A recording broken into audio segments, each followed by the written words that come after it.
the scars that remember, and the evidence of this transformation is etched into the very topography of your existence. Your scars, they remember. Scars are not just defunct tissue. They're the permanent records of survival, the archives of the soul, immune to the amnesia of time and the revisionist history of others. They possess a memory far superior to the mind, which is prone to self-deception and the softening of edges. They remember every lesson.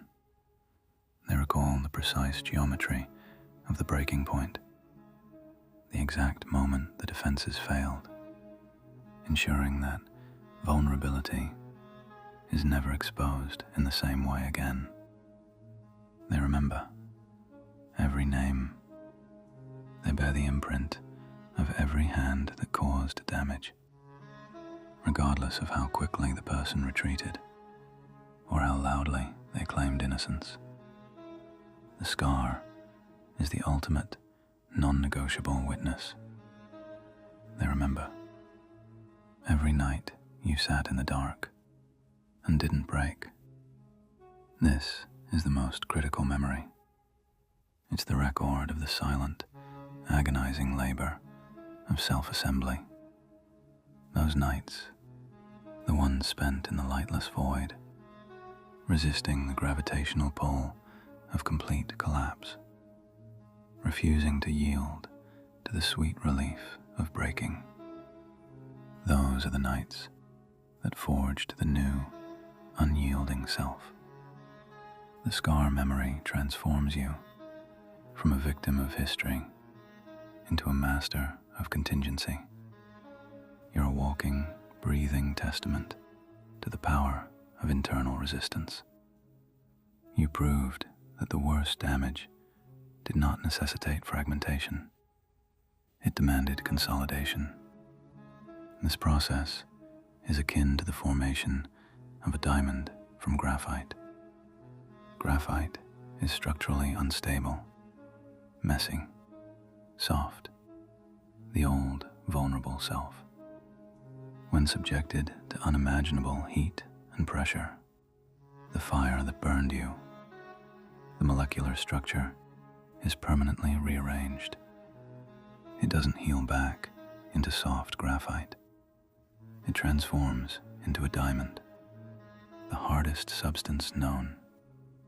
The diamond, the new self, is silent, cold, incredibly resilient.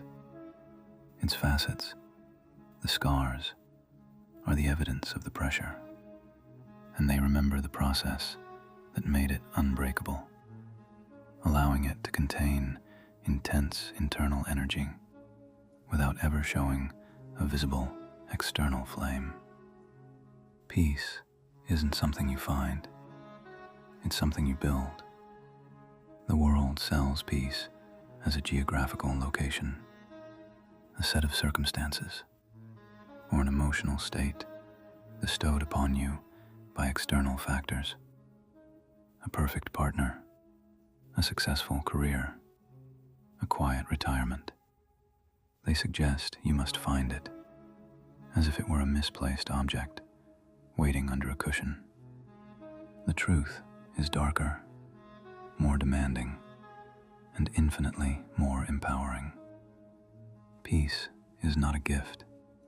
It's a fortress.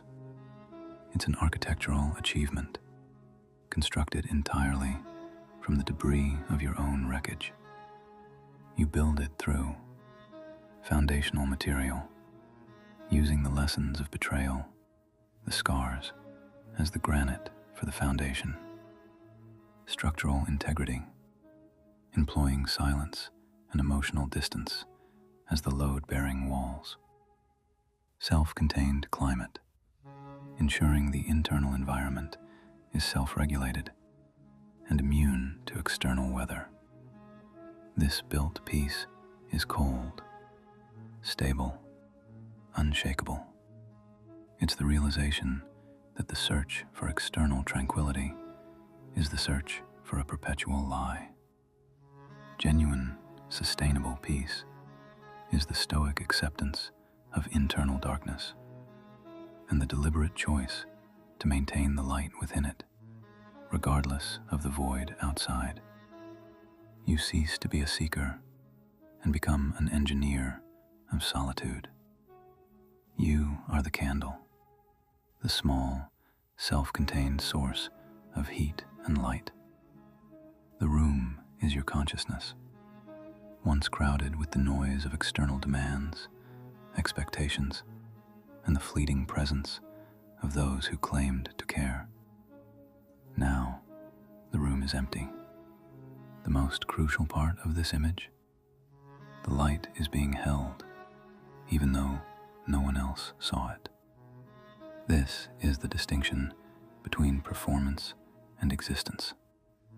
In the old life, the light was shown to attract attention, to invite company, to earn validation. Now, the light burns solely for the sake of the flame itself. It's the pure, non-transactional process of being. The light is held not as a beacon for rescue, but as an absolute, uncompromising commitment to self-illumination. The absence of an audience means the absence of judgment and the absence of expectation. The flame is steady because it's not being buffeted by the drafts created by people rushing in and out of your life. Your scars, the deep memory, return to the moment of radical self-sufficiency, the moment you stopped reaching. The act of reaching for comfort, for understanding, for rescue, for a connection that would stabilize the chaos, is the act of profound dependence. It's the belief that the necessary ingredient for your survival exists outside of your own perimeter.